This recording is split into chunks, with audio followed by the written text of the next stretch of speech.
Actuellement, je suis responsable technique dans une boîte d'événementiel. Concrètement, je gère une équipe de techniciens intervenant sur nos prestations. Que ce soit pour de la simple visio, du streaming ou même du live, j'essaie d'organiser au mieux les moyens techniques et humains pour que l'événement se déroule au mieux. Mais il y a 2 ans, c'était pas du tout la même histoire. J'étais un peu paumé, je savais pas si l'audiovisuel était vraiment fait pour moi. Alors, comment est-ce que j'en suis arrivé là en seulement 2 ans? C'est ce qu'on va voir dans cette vidéo.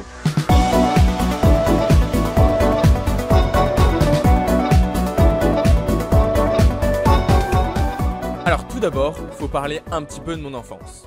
Depuis tout petit, je sais que je veux travailler dans l'audiovisuel, d'abord en regardant les émissions à la télé, et surtout en regardant les backstage de ces émissions. Je rêve d'éclairer ces émissions, je rêve de grimper à 30 mètres du sol pour installer les projecteurs, mais le problème c'est que beaucoup de gens me disent que c'est pas possible. Ils me disent que c'est trop compliqué, qu'on gagne pas assez de sous, que c'est très instable, bref, ça me décourage un peu.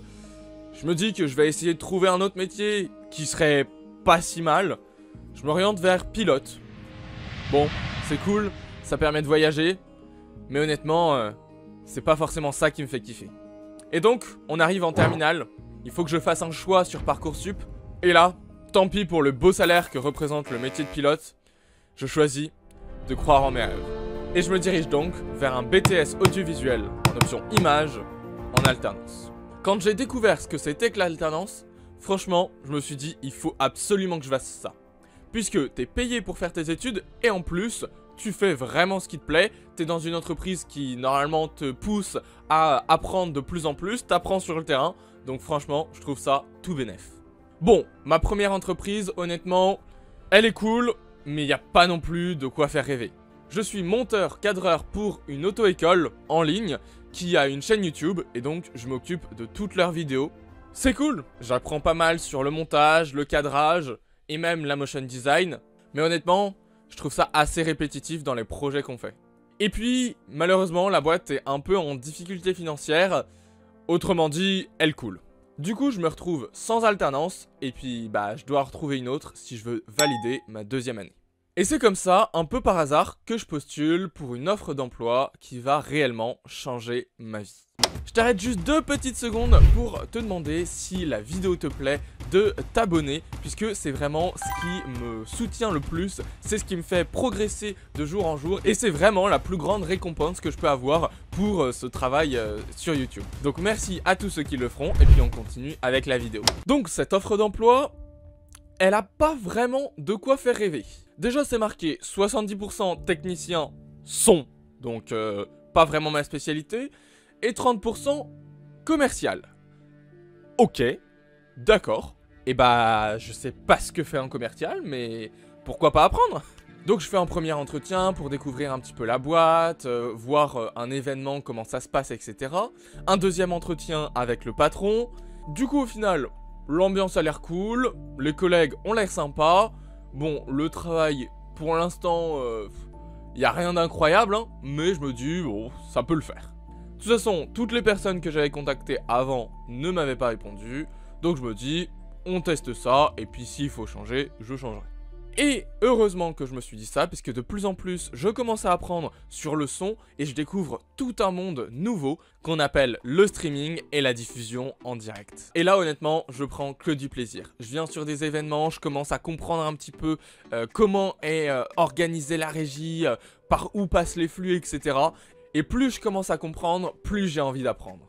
Je crois que vraiment le site Blackmagic, je l'avais pas mis en favori, mais à chaque fois que j'ouvrais Chrome, il me le proposait. Ça doit être mon site le plus visité de tous les sites que je fréquente. Parce que j'ai essayé de me renseigner sur tous les produits Blackmagic, j'ai découvert avec ça l'entreprise Blackmagic qui est juste incroyable. D'ailleurs j'ai fait une vidéo dessus, donc si ça t'intéresse, je te la mets juste là. Et puis après quelques mois, je débarque au studio 147.